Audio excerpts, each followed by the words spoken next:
Hello, and thank you for joining us. Today, I brought together a panel of individuals to discuss how we can support student-athlete mental health and wellness in the midst of all the challenges that we're facing.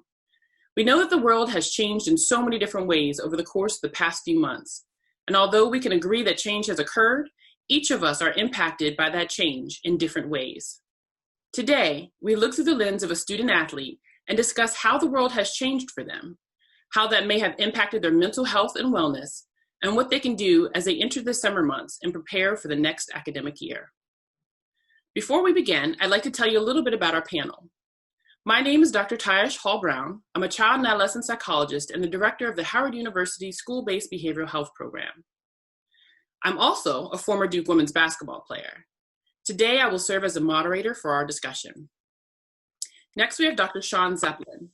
He's a psychologist and former collegiate wrestler for the Muhlenberg College.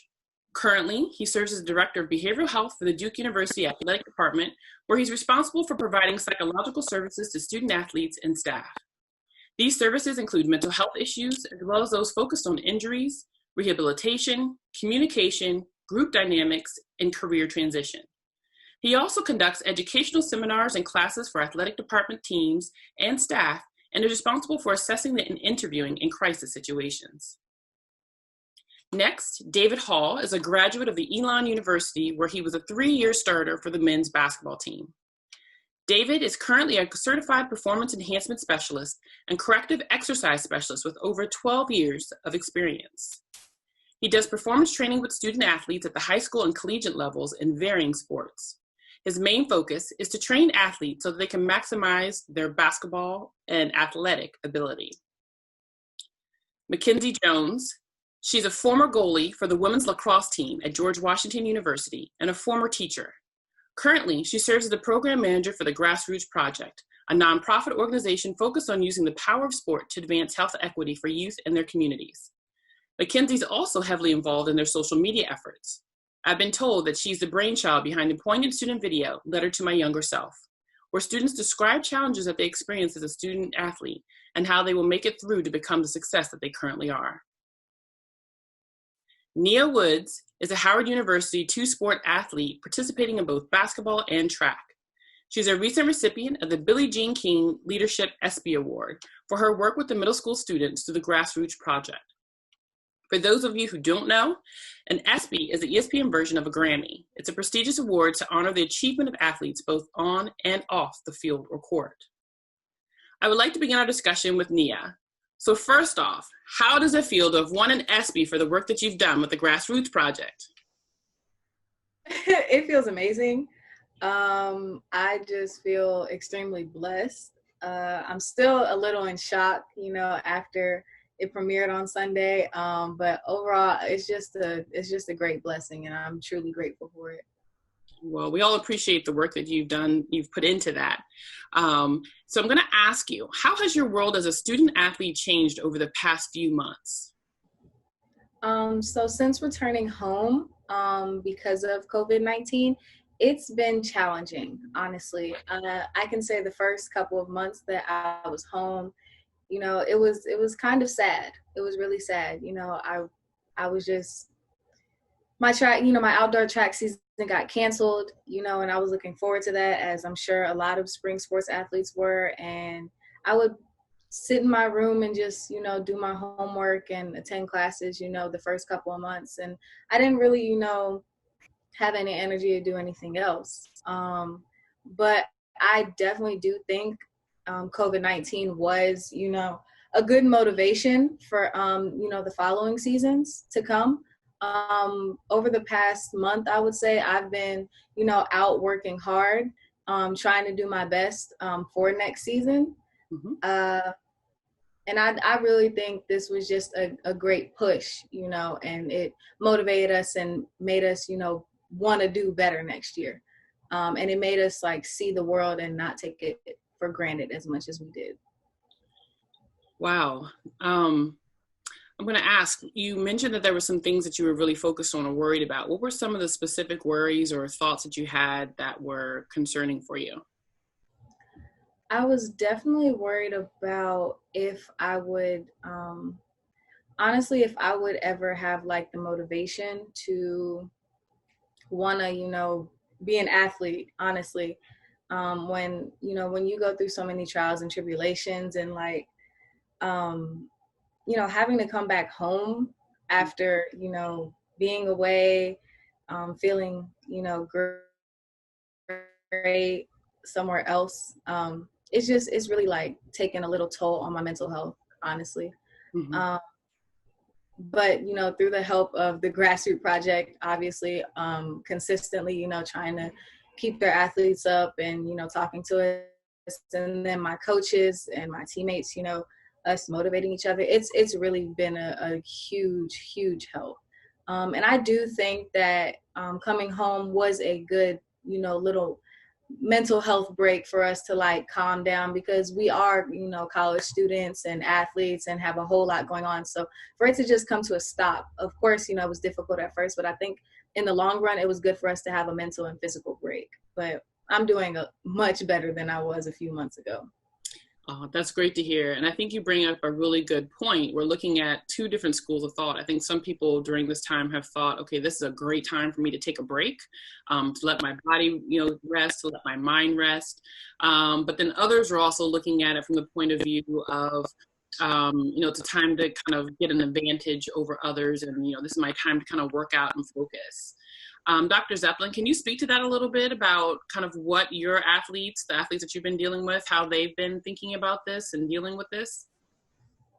Well, I definitely think it's been an evolving process. It started with, again, the kind of the suddenness to it. I thinking back to talking to some athletes, the week leading up to everything kind of being shut down, and there was this feeling like, oh, it's not going to happen, or, oh, it might happen for a week. And then all of a sudden it went from, it's not going to happen, maybe it's a delay, to we don't know when we're coming back. And it was, and I think for a lot of students across the country, there was the transition to not only not having their sport. I guess if I back up, I remember reading an article, maybe week one of all this, about, kind of like, oh, college student athletes, sort of this like boo-hoo, they lost their season. And I kind of remember being kind of angry reading that, of like, okay, you don't really understand what they've lost. Mm-hmm. And it was kind of making the point that like other people are losing jobs and people are dying. And yeah, I guess when you want to look at it that way, but I think what I saw was this angle of people were missing what college students in general and college student athletes more specifically lost, of, myself, for example, I was sent, don't come to work, go home. But like home is where I go home all the time. Where student athletes were sent away, and college students in general were sent away from their support. The people that they talk to when they're stressed, or their roommates, or their teammates. So they lost that. Student athletes specifically, when you are stressed, one of the big things people do is they turn to their sport. They go work out. They go put up some shots, they go lift some weights, they go for a run. And we kind of cut that down to just being able to run. And, so we took people away from their support systems, and you took away their biggest coping mechanism. And that had a pretty big impact in the beginning. With, now we've got to find like who you're going to turn to, people becoming really trying to adapt everybody to talking to your friends via FaceTime and Zoom. We're all professional Zoomers at this point. Being able to get that same kind of connection, but there's still something that's missing, to be able to talk to someone, just friends, and get your support. And also like, now we got to come up with new ways for how are you going to manage your stress while you're at home. And that's actually what I was going to ask. So what have you told those athletes? I mean, we know, kind of by the book things that we might say, but, if we're thinking mm-hmm. specifically about athletes, what would we tell them? What can you tell them, to help overcome some of those challenges? We've really spent a lot of time talking to people about hobbies. And, first thing you ask an athlete about their hobby, and, especially a Division I athlete, they're like, when do I have time for a hobby, between school yeah. But I think it was kind of a really interesting time of like, kind of coming up with like, what are some things that like you'd love to be doing that you've never been able to do? And I've seen, I've had a number of people really get into cooking, getting into like photography and art, and really kind of channeling some of these other things that they've had in them this whole time that they've just never really had time to put the effort into because of how much time sports and school takes up. Really trying to get people to appreciate some of the things that they've had to do or that they haven't. Family members, being home with family and being able to connect with them and seeing like that aspect to it of, getting to see your mom and dad, getting to see grandparents, siblings, whoever it is, maybe even getting back to being home and spending some time with like a neighbor friend that you haven't. I know we're all supposed to be social distancing, so out in the front yard kind of thing, but still seeing the appreciation, not just of what you lost, but also like maybe some things that you were able to gain from this. And that wasn't always the easiest thing to do, but I think a lot of people were able to start to see some different experiences and be able to appreciate, to then kind of help transition them into the other side of this, which is now like kind of this renewed sense of, I miss my sport. It definitely makes you appreciate it, right? And yeah, I think what I've been saying through all this as well is that we've had to get creative. I think one of the biggest things that's come out is that we've had to get creative. And so things that we did traditionally, we kind of had to look at it through a different lens or try to look at it, from a different angle. And so what you're suggesting, you're right. We had to be creative in how we connected, how we found our support, how we let off steam, how we dealt with stress. As we move forward and we're thinking about the school year, how do we prepare for that? What would you say to student athletes that are at home over the summer and mentally trying to get ready for either their fall sport or their winter sport or really even their spring sport, I guess at this point? What do you say to them? You got to be realistic with yourself. People have been not being able to train at the level that they've historically been able to train at. So there are going to be some things that I think there's going to be pluses and minuses. I talked to a student athlete just this week about getting like, they love their sport more than ever because they've just been home, like training, like the pureness of the sport, but they haven't had access to weightlifting. So like, they feel like there's going to be some deficits in strength, but they've found this like renewed, maybe they've gotten a little technically better. So like kind of before you head back, like kind of take stock of what you've been able to do, like know what your strengths are going to be, what your weaknesses are going to be, and have a realistic expectation to go into that. I mean, we here at Duke, we've started talking to our student athletes for weeks now about like, okay, what have you been able to do really having sports performance, nutrition, behavioral health, all of us kind of reaching out and talking of like, what have you been working on? What haven't you been able to work on? So we can have kind of a more realistic approach. It's going to be a very different experience this year. Yeah. And I think really kind of setting the right expectations and goals going into it is going to be really key from the beginning, to not come back and fail a run test or something like that, or realize that your max on your bench press has gone down. Like those things are going to happen, right. And you got to know which ones are going to be there, but also be able to see what things did you get better at. Right. Yeah, I love what you're saying, because I was thinking about the idea that we have to accept what our resources are right now, accept where we are. Because although we might want to be training full throttle and doing all these things, we may not have access to all the things that we had previously. But the key is finding and figuring out what we can do. What is it that we can focus on? So David, do you think you can talk to us a little bit about what athletes can do and like what is it that they can work on and focus on that fall in the strength and conditioning range? Absolutely. I think currently, right now, it's like, a couple of things I need to consider as far as like the timing of their sport, as far as like when they play, is whether they have a fall sport, do they have a winter sport, or do they have a spring sport? Because obviously that's going to change as far as your duration of training, your frequency of training, your intensity of training. And currently, like right now, like if you have a fall sport, your intensity might be a little bit more than it is if you have a spring sport per se. In addition to that, they may want to think about just as far as like any kind of deficiencies or injuries they've had, that they want to work on. Because right now, you can do a lot of stuff as far as like rehabilitative exercises without weights or just like in the comfort of your own home per se. So that kind of thing you can actually start to work on now, and just kind of like if you have like tight hips and kind of working on more like flexibility exercises, which doesn't necessarily require a weight room, or if you have like some ankle injuries where you can kind of do some like ankle mobility or some just strengthening as far as just doing like a calf raise per se. But a lot of that stuff you can do inside of your own home. So that's another thing you can kind of consider right now too. And then third, like you can also just consider any kind of personal goals that you have as far as, do you want to work on kind of right now, just kind of you want to go in trying to be stronger or whatnot. Yeah, you may not have access to a weight room, but there's other things you can kind of do. I mean, again, your strength will probably drop off some, like as far as like a bench press or like a maxing out. But I mean, it's still just using the body weights as far as like a squat or a lunge, just kind of building up that in muscle endurance will also help during these times. Can you tell us a little bit about like how they might go about setting those goals? I mean, from a skills perspective, I think it's easy to figure out, okay, I want to dribble better. I want to shoot better. I want to run faster. But when it comes to strength and conditioning, perhaps it's not as easy to figure out those goals or to figure out exactly what to focus on. Do you have any kind of tips that you could give us? Yeah, I think right now it's a good time to kind of, for one, to self-reflect. Because you know your body better than most people. So even if you've had like nagging injuries, let's say I had a nagging ankle injury. Okay, so now I want to focus on, okay, I want to make sure my ankles are stronger for next season.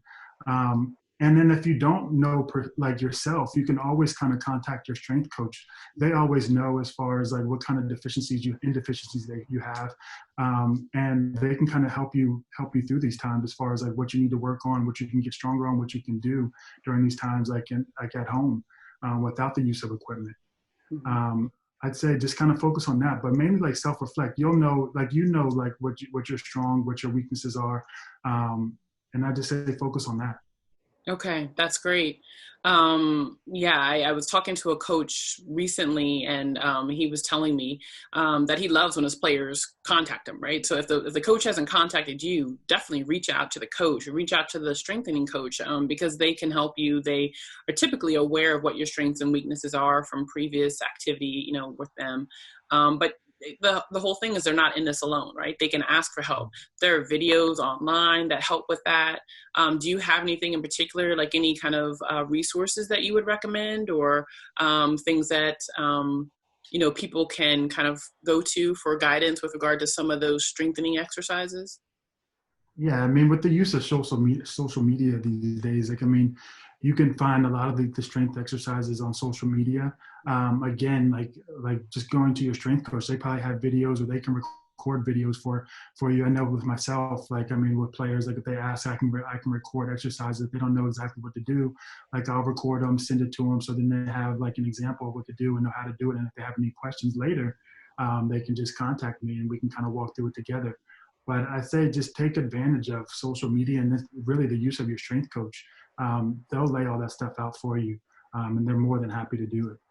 Yeah, and you've been great. I want to say thank you publicly for the exercises that you've given us on our Instagram feed, because you've definitely given people, some things to think about and things to work on that are doable. Sometimes I look at those things, I'm thinking I can't do all that, or it's not something that I can do on a regular basis. And as an athlete, I think finding something that fits with what you're looking for in your regimen, your skill level, your level that you're hoping to train at is helpful. So I think you provide a lot of good tips in that way for us as well. So thank you for that. Mm-hmm. And then Mackenzie, so, one of the questions and one of the things, again, that came up with this coach that I was talking to was he had like a 4-step plan for his athletes. And at the top of that was communication and connectedness. And I know your group does a great job with that. And so I wondered if you could talk to us a little bit about what you do to connect your student athletes and why that's so important. Yeah, absolutely. So I think, even in a non-COVID-19 world, we have a unique organization that brings together student athletes from 4 Division I universities in DC. And so there's a connectedness within your university, within your team for those that volunteer with you, but also to other student athletes across the city. Some of them same sport as you, some of them very different sports and all of that. And so in March, when our programs, just as everyone's everything happened at the university level, our programs with the youth that we work with, and then of course our student athletes were halted, and we were definitely looking for, okay, like what do we do next to ensure that we're still maintaining this level of connectedness? because again, it doesn't only happen at the team and the university level. For us, it happens across the city. And a lot of those connections are incredibly meaningful to our student athletes. And so what we decided to do is that we needed to figure out 3 things. We need to figure out a way for student athletes to stay connected to one another, student athletes to continue to stay connected with the community, and then lastly for student athletes to always feel like they could reach out to us. And so for staying connected with one another, we started a couple different things, but one of them was doing some webinars with our student athletes based on topics that they requested or were interested in. And then the other was doing some book clubs. So we've had some book clubs, and Nia's in both book clubs, I think, actually. But we've had some book clubs going with, university student athletes from Howard, Georgetown, GW, and American coming together, discussing these books and all of that. And so those were the 2 big things we did with student athletes to bring them together. But I also think what was really interesting is our initiatives to continue to connect our student athletes with the community also innately brought them together as it typically does. And so we had live Zoom sessions with our middle school students that we work with, and the PE teachers and other teachers that we partner with, as well as having some curriculum-based videos around our topics in sexual health, physical and nutritional health, and mental health. So that it very organically brought student athletes together, I think, as well. Just as we were bringing them or keeping them engaged with the community virtually, it also brought them together. And I think now, as we head into the summer, we originally were thinking, okay, what are those next steps? Is it continuing those curriculum things and all of that? And we have, again, organically gotten to a point where we were founded on the name Athletes United for Social Justice. And with the social injustices and the social justice issues happening in our country right now, we're at a point where student athletes are actually building their next steps and the spaces that they want to see happen over the summer, to have a voice in that, to continue to learn in that space or process in that space, but also take some action around that. So, yeah. I love that. It sounds like all the things that you're doing are right on the money and exciting for, student athletes to be involved in. If you had to think of some things that other people could do or that people could do over the summer, what would you suggest? I mean, I love the idea of getting them together to kind of figure out what should the athletic world look like for me as an athlete as it moves forward? What kinds of things do I need? But what would you suggest? Yeah, I am even outside of, I guess, the current climate of what's happening right now in our country, I'm just such a big proponent for using your voice for good, or using your voice for what you will benefit not only you but other people. And so I would absolutely recommend to other student athletes to get together or figure out ways to get together, whether that's within your team, subgroups of your team if you have a really big team like track and field, or across lines of different teams, different seasons, all of that. Maybe that's through your SAC, maybe that's through some other avenues, and figure out what you think is a common need for student athletes, and think about how you can sort of call upon that or uplift that as something that is necessary. And maybe it's something that we've been that's been sort of suggested lately that relates to this, but is different in some ways, is things like student athletes having off to vote, having off practice competition, having that be like a national thing. And maybe that's not the area where everybody's going to fit in. Maybe it's actually, hey, we need to have some support groups around how we get back to school and what our season's going to look like, or how some accountability groups, even across sport, around our conditioning and our strength. But trying to create some of those sort of spaces or places for athletes to share experience, but also continue to call upon or uplift some of those actions that they want to see happen, or some of the things they know that maybe they have to work on their own and need accountability for. Yeah, I really like the idea of the accountability groups. I don't think I've thought of that in the sense of, we do that when you're trying to lose weight or something else. You try to, have someone that you can kind of connect with, or someone who's doing it with you. So the idea of having accountability groups for your workouts or for kind of your training, it sounds like a great idea. Even if it's just one other person that you're connecting with, it'd be better if you could connect with, like you said, a subgroup or your whole team. But I love the idea of the accountability group. That's great. And is there a way for people to connect with your group if for some reason, which there's lots of great reasons that they would want to connect with you? Yeah, absolutely. So I guess we'll figure out a way to share this, but you can follow us, the Grassroots Project, on social media. And some of those curriculum videos that I talked about, the video that you mentioned earlier about a letter to my younger self, all of those are on our YouTube page as well. And so just getting a sort of more of an understanding of what we do, but also a lot of our digital and our virtual, I guess, content is absolutely able to be used across, not just only in DC. Of course, that's the only place that our organization works at this point. But, as we continue to do a lot of virtual things, those can be used everywhere. Great, thank you. So I'm going to do one parting question for all of you, because I think it's a good way to leave off or to head out. But if you could kind of give one nugget, one kind of pearl that you would give the student athletes as they're thinking about going into the summer and preparing for the next school year, what would that nugget of wisdom be? And we'll start with Nia. I would definitely say you're not alone. And I know, coming from experience, since COVID-19 hit, there can be times where you feel like you're alone and you don't have anybody, and you forget that, there's a whole group of people, athletes, and even just everyone in the world in general, going through something similar to what you're going through. So don't be afraid to reach out, especially to your teammates and your coaches and just the people around you. Because I know everyone needs someone.